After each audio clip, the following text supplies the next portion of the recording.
How to add multiple accounts on Clash Royale. If you want to play Clash Royale with multiple accounts, here's a quick and easy guide.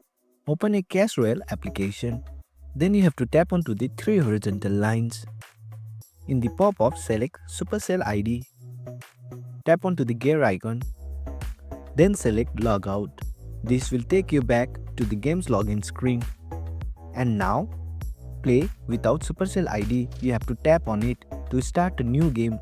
Complete the tutorial, then go back to the settings, then Supercell ID and tap on register to link this account to a different email ID.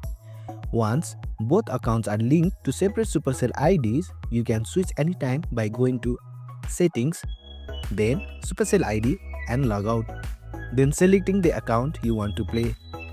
And that's it. Now you can switch between multiple Clash Royale accounts easily.